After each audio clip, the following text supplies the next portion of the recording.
The Houston Texans and CJ Stroud set a new high bar last year for what a quarterback can do in their rookie season, and it provided a ton of lessons that the Chicago Bears can apply for Caleb Williams.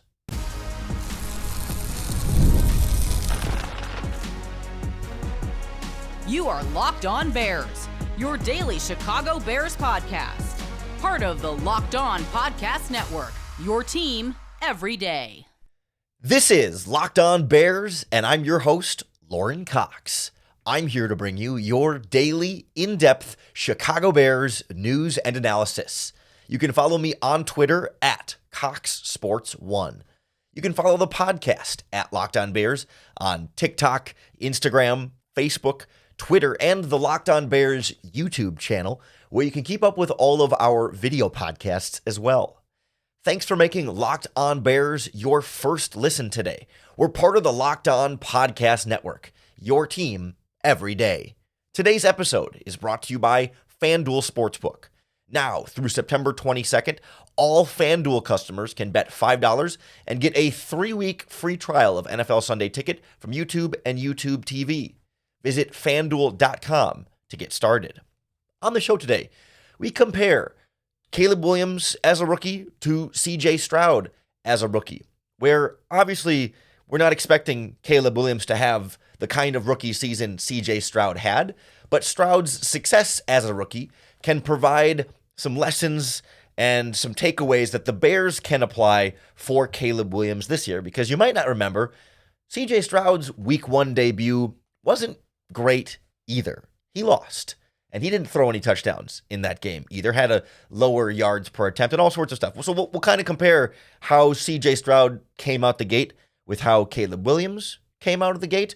We'll compare what the two quarterbacks had around them for their rookie seasons, and then some of the things the Texans did over the course of that season to adjust and put CJ Stroud in a position to have one of the best seasons a rookie quarterback has ever had. And again, I want to make it clear, like, we're not here to say, the Bears just need to do these 2-3 things, and then Caleb Williams can have just as good of a season as CJ Stroud. But if you look at what worked well for Houston, there's some things we can take away for the Bears, especially when they started off with some similar struggles. I'm not going to say they were exactly the same struggles, but some similar things, especially, when you glance at the box score, you can see some real similarities. Last year for CJ Stroud, it was a loss in Week 1 to the Baltimore Ravens. This year, of course, the Chicago Bears get the victory over the Tennessee Titans. And we've talked already this week, and it's all the talk around Chicago, right, is Caleb Williams' underwhelming debut, especially from a statistical standpoint, but even some of the eye test and stuff on tape, right? Under a 50% completion percentage, under 100 yards passing, no touchdowns, no interceptions, which is, a good thing in there, but just not a lot going for this Bears passing game. And they still found a way to win the game because of defense and special teams largely, but nonetheless, it wasn't everything we wanted to see from Caleb Williams. Now, every other top rookie quarterback that played Week 1 struggled this year. Bo Nix, Jaden Daniels, etc., the ones that were actually on the field, didn't do particularly great. So it wasn't like Caleb Williams was the only rookie quarterback to struggle in Week 1. And CJ Stroud wasn't great in Week 1 last season either. When you look back, yes, he was better than Caleb Williams in a lot of the key stats, but not astronomically so. I mean, Caleb Williams was at 3.2 yards per pass attempt. CJ Stroud wasn't much better at 5.5. Now, we'll get into some of the differences. CJ Stroud attempted a lot more passes, so he had a lot more total passing yards, but that's why we look at yards per pass attempt, so that we're not getting fooled by the volume here, but the efficiency, right? Every time he attempted a pass, Caleb Williams averaged 3.2 yards. Every time CJ Stroud attempted a pass, he averaged 5.5 yards. That's not much. Stroud's is better, but not much better. Completion percentage is better too, 63.6 for Stroud versus 48.3% for Caleb, but it's not as though Stroud had this super efficient and, dynamic passing game, like pretty close to still in the 50% type range there. I mean, less than a 15% completion percent difference between those two numbers is not that great for Stroud. Neither one threw a touchdown. Neither one threw an interception. Stroud had a fumble that he lost in that game. Caleb Williams did not lose his fumble. And Stroud was sacked 5 times in that game. So there's some familiarity there in terms of, wow, a rookie quarterback in week one has offensive line trouble and can't get things going nearly enough in the passing game, and their offense sputters as a result. And I think the main difference between, well, in that regard, for Stroud's debut to Caleb's debut, is Stroud didn't get a pick six and a blocked punt return for a touchdown to lift his team to victory. He just got 3 field goals, and that's all they could amass in that game.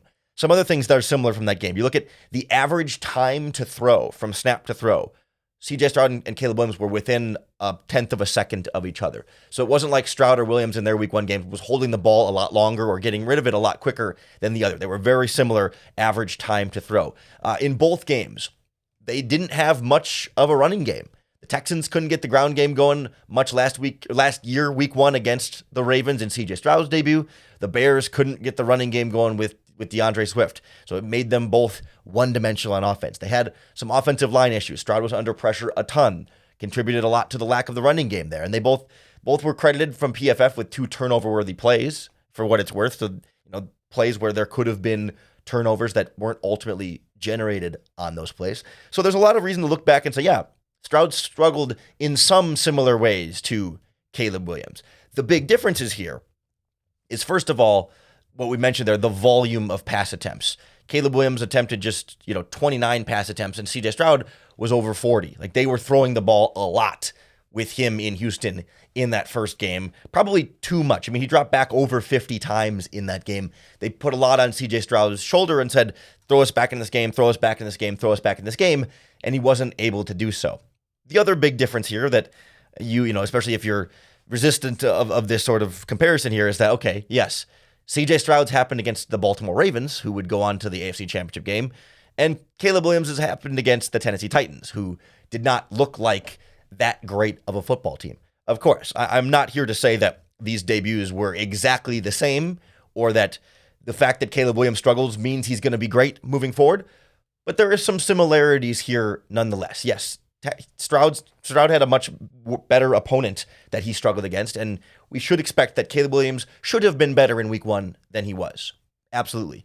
The bigger point is that, hey, even the quarterback who had maybe the best rookie quarterback season ever in CJ Stroud also had an underwhelming debut in his own set of circumstances that has some similarities to what Caleb Williams is dealing with. It's a sign to say, like, hey, one game does not dictate what the rest of a rookie season is going to look like. I don't expect Caleb Williams to have the kind of huge season that CJ Stroud had, where he led the NFL in passing yards per game and had the lowest interception percentage in the league. Like, let's not get carried away here.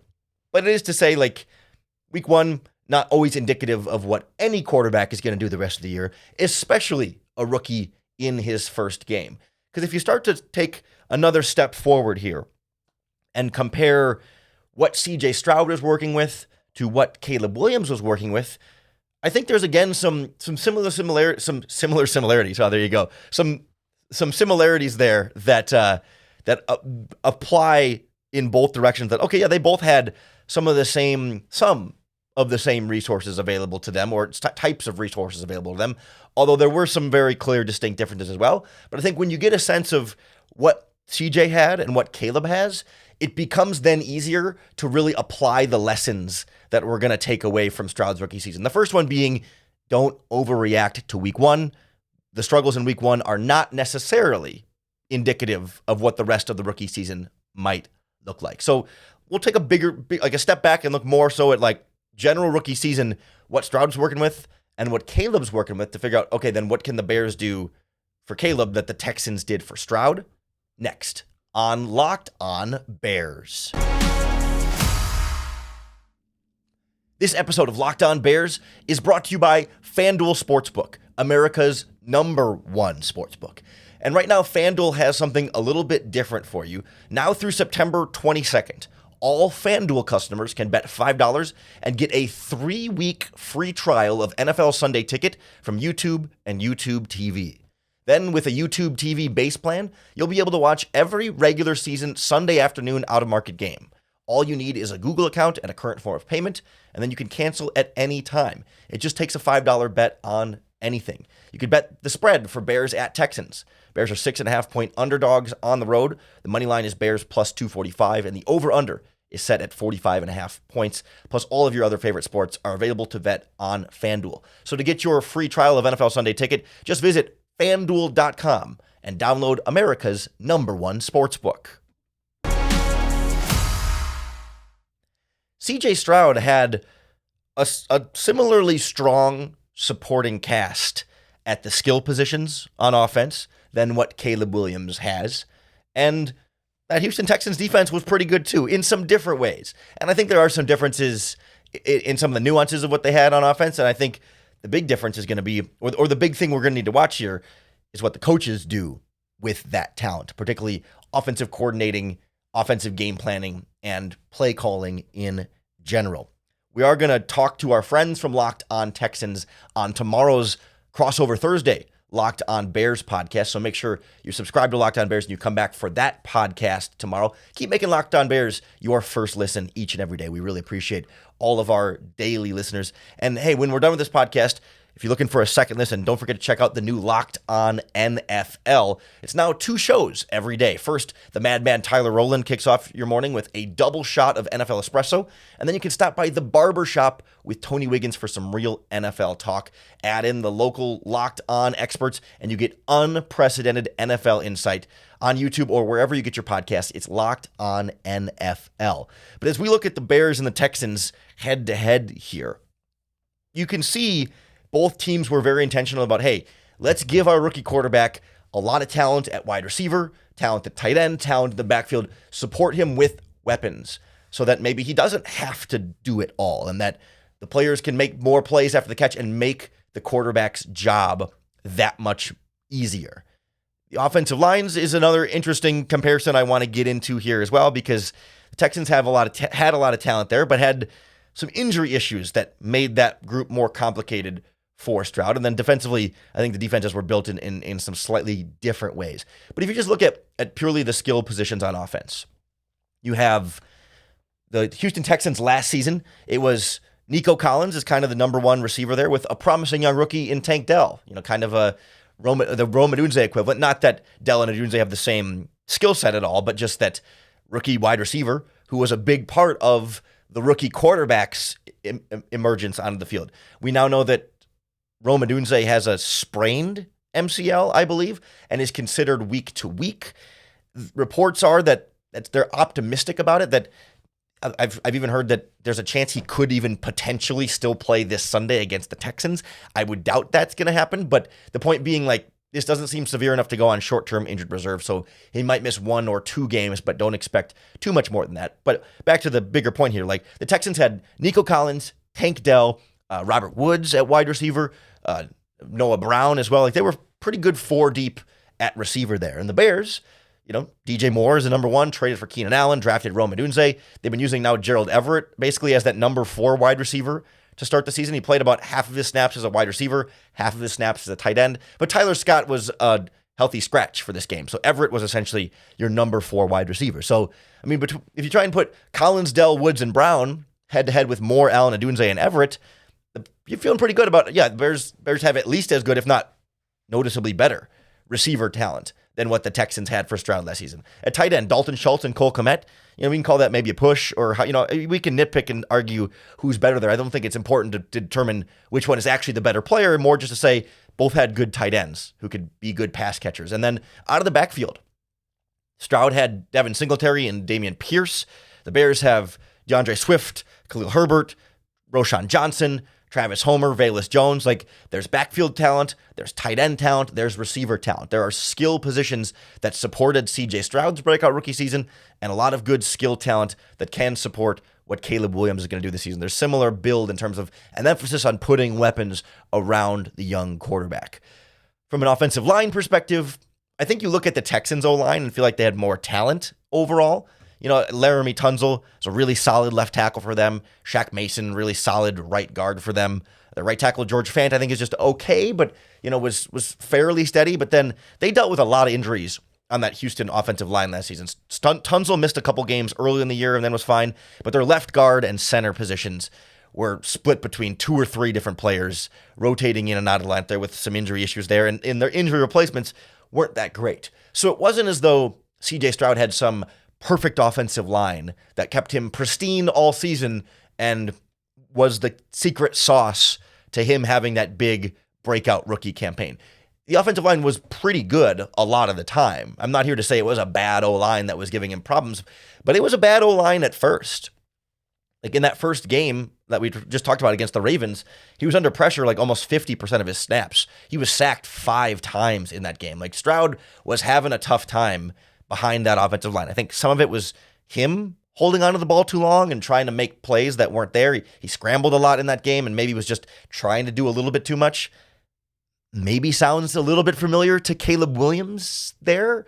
Not that that was a huge problem for Caleb, and not that the offensive line still isn't mainly to blame, but there are times there when maybe Caleb could have gotten rid of it quicker or whatever. I think one of the lessons here that we'll get to is like how the offense structures that makes a really big difference there. But okay, so offensive line with some talent, but shaky at times is what Stroud had. Maybe the Bears, to be determined just what this Bears offensive line is going to be, but certainly off to a shaky start, just like CJ Stroud's got off to a shaky start last season. And then defensively, we think of DeMeco Ryan's Texans defense as having a pretty strong year. I think the Texans had a much better pass rush than what we expect the Bears to have, but the Bears have a much better secondary than what the Texans had last season. I mean, they were getting after the quarterback pretty well and pretty consistent with Jonathan Greenard and Will Anderson, and a lot of the linebacking core getting after some things there too. Like that Texans front was really, really deadly. And then the secondary made some plays too, but it wasn't as dynamic as the Bears secondary, whereas like the Bears pass rush played really well in week 1, but we still need to continue to see that group be great. But Stroud had good defensive support,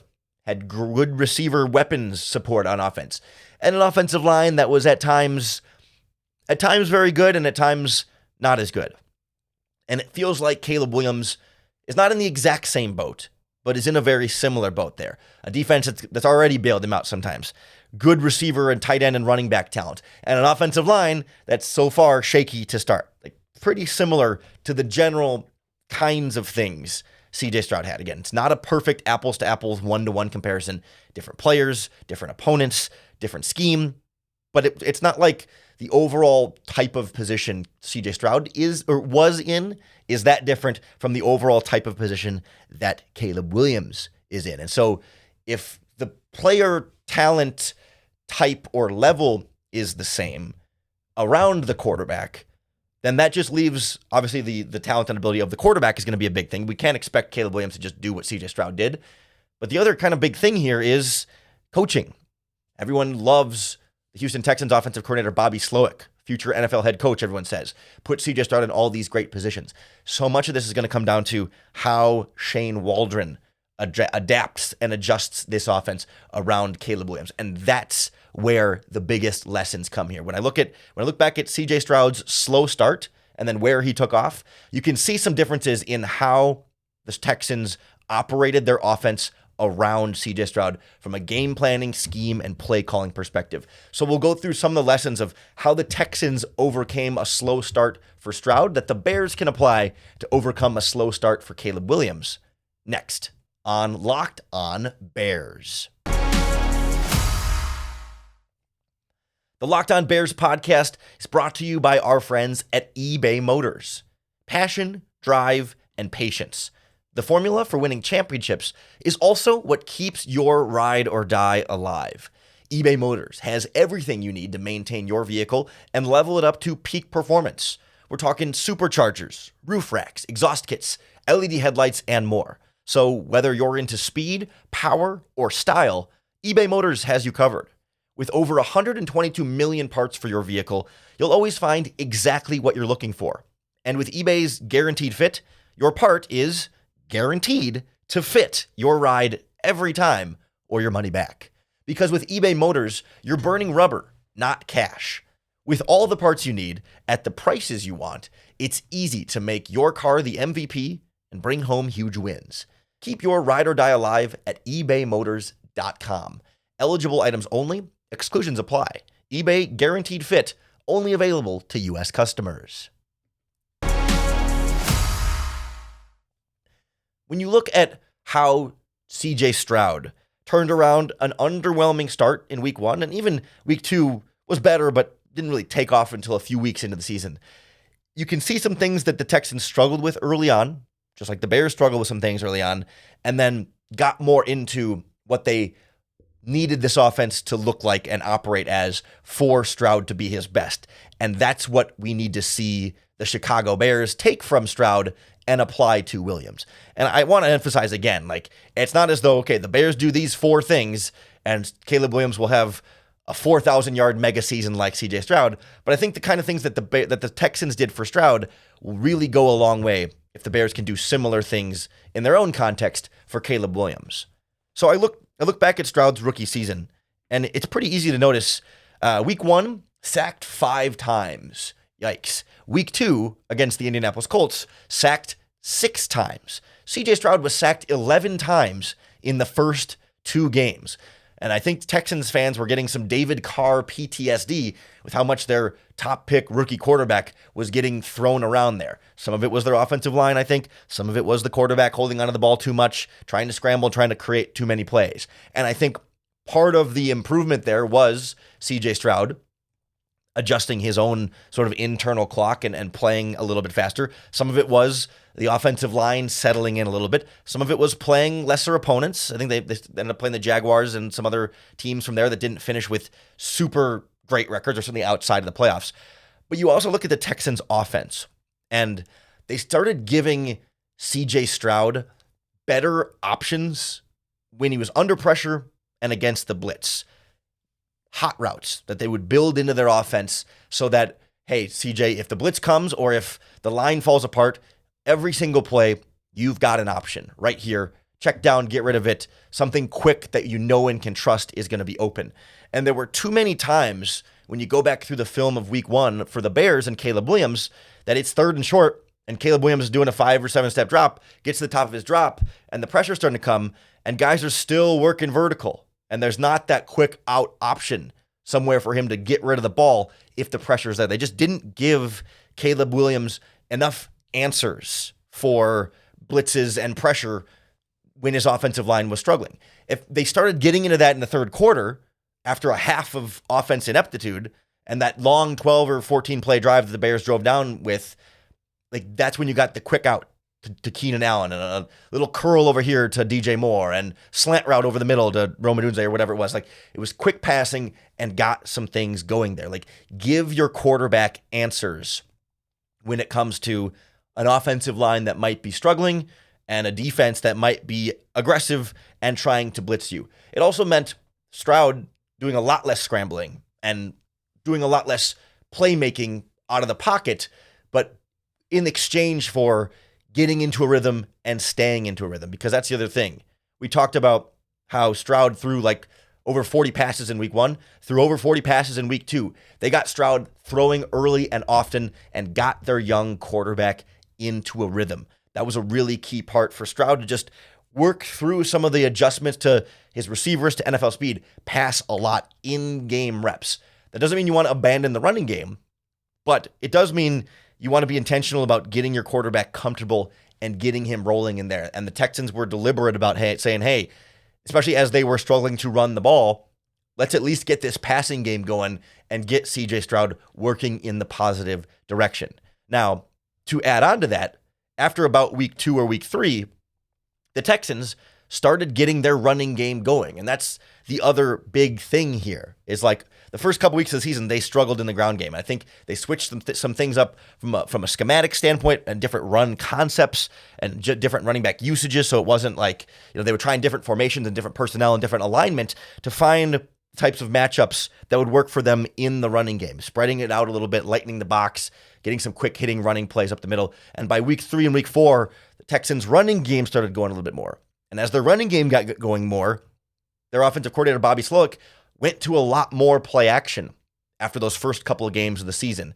And on those play action plays, they got a lot more deep shots downfield that really opened up their passing game. And CJ Stroud had some great throws off of play action. The Bears, with Caleb Williams, didn't get the play action going much at all in week 1. And it wasn't a big part of this offense, in part because they couldn't run the ball effectively either. They got to find ways to get the ground game going get the play action rolling off of that, then that gets the downfield passing going and helps Caleb get into that rhythm and can also neutralize some of the pass rush there as they have to be accounting for the running game and the play action there and not just pin their ears back and get after the quarterback. Like, it's all a part of this sort of offensive flow and plays building off of each other from the first quarter to the second quarter to the third quarter there. It also looked to me like the Texans were using their tight ends and running backs in pass protection a little bit more. After Stroud got sacked 11 times in 2 games, they said, all right, wait a minute. They left the tight ends and running backs in a little bit more. It wasn't a drastic change, but it was part of the change.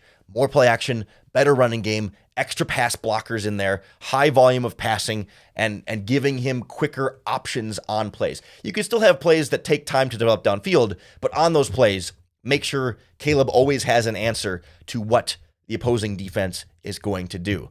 And I noticed, too, that the Texans didn't call a ton of screen passes for CJ Stroud. And I wonder if there's something to that as well, where it's like it was a high volume of passing, but not just screens. And I wonder if, like, yeah, I mean, I guess throwing a screen is kind of part of getting a quarterback into a rhythm, but I wonder if that really feels the same as getting a quarterback into a rhythm. You know, like, it's one thing if you do a 5-step drop and you go through a progression, 1 to 2 to 3, and then you check it down, and the check down pass is a similar distance and a similar throw as a screen pass, but you still have to go through the full drop back, feel the pocket, and go through a progression, even when you get to the check down. Whereas a screen pass, you're not doing the drop back, you're not reading anything, you're just trying to kind of fool the defense for a second and then dump it off behind them.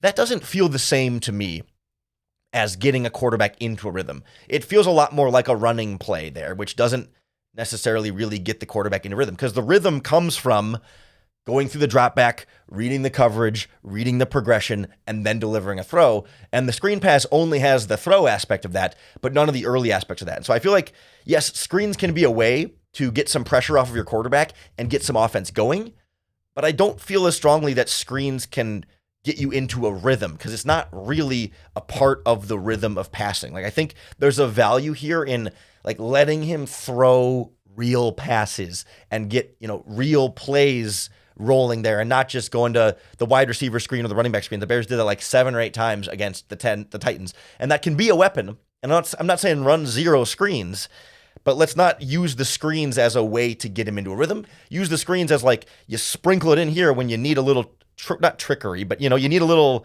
something to throw the defense off, to catch the defense off guard. All right, we've been running the ball, we've been running standard passes. All of a sudden, we think a blitz is going to come because we've scouted them and we know they like to blitz. In this situation, all right, that's when we call the screen. And maybe you do 2 screens a half, 1 screen a quarter, I'm fine with. The 8 or 10 in a game feels like a little bit too much for me, and is too much of a, like, filler in place of, like, actual rhythm passing for an offense. So that's where I feel like the Texans did a good job of, like, letting CJ Stroud be a grown-up quarterback while also giving him some different options and answers in the passing game, then also taking some of the pressure off of him by getting the running game going and then being able to work play action off of that. And all of this, too, the other thing is, like, it never felt like there was this big pressure on CJ Stroud. There was pressure, but no one went into that season thinking, wow, CJ Stroud needs to have the best season a rookie quarterback has ever had. I think they were moderate to moderately high expectations, but not like Caleb Williams is supposed to save this city and save this franchise. Right away, year 1, we're talking about playoffs, and people already talk about Super Bowl or championship game. Like, the Texans were able to fly under the radar a little bit there. They were kind of a surprise team last season, whereas it feels like if the Bears are good this year, it won't really be a surprise, and there's a lot of expectations for them to be great that quickly. But because Stroud wasn't the number 1 overall pick, and because there was so much sort of smoke around him as a pre-draft prospect, I think there were a lot of questions about just how good Stroud would be, and so he didn't have to be great, and he could just be himself, and ended up being great. Whereas with Caleb, everyone wants him to be great, everyone is looking for him to be great, no one will be surprised if he's great, and everyone will be disappointed if he's not great. With Stroud, there was more patience, fewer expectations, and the Bears have to be careful about managing that over the course of the season, because I think that also benefited Stroud when you're not in the same sort of spotlight and major market. Well, I mean, Houston's not a small market, but you know what I mean? Like, the AFC South doesn't get as much scrutiny and attention as the NFC North does. No one ever cares about the AFC South. Those teams are all supposed to be bad, so we don't pay attention to CJ Stroud for the first 4 or 5 weeks of the season until it's like, oh, wow, that CJ Stroud guide is good. But we also kind of missed when he struggled to start that season. And that's where it's like, that's where I want to make the Caleb Williams comparison there and say, all right, like if Shane Waldron can do a lot of the things that Bobby Slowik was doing for CJ Stroud, the talent is there around him. The talent should be there at the quarterback position. Caleb, too, can have his own version of a strong season, even if it's not record-setting rookie season like CJ Stroud. That's okay. But there's still time for Caleb Williams to have a great rookie year. And that's the big lesson and the takeaway from what the Texans did for CJ Stroud. Like I said, we're going to learn a lot more about this year's Texans team than last year's Texans team on tomorrow's Crossover Thursday podcast with our friends from Locked On Texans. So make sure that you hit the subscribe button to Locked On Bears on YouTube or wherever you're listening to the podcast, because that's going to be the best way to keep up with all of our daily, in-depth Chicago Bears news and analysis. Thanks for making Locked On Bears your first listen today. We're part of the Locked On Podcast Network, your team every day. Check out all of our other Locked On Podcast Network shows for your favorite teams, whether it's the NBA, MLB, NHL, college sports. We cover all of your favorite teams with a local expert in all of the best market. I mean, all the major sports teams and a lot of college programs across the country. So whether it's Chicago area or you live somewhere else, but you just love the Bears, that's okay. We've got you covered on Locked On. So go check out another Locked On podcast. Come back here tomorrow for the Crossover Thursday edition of Locked On Bears. And you got to come back for another opportunity to bear down.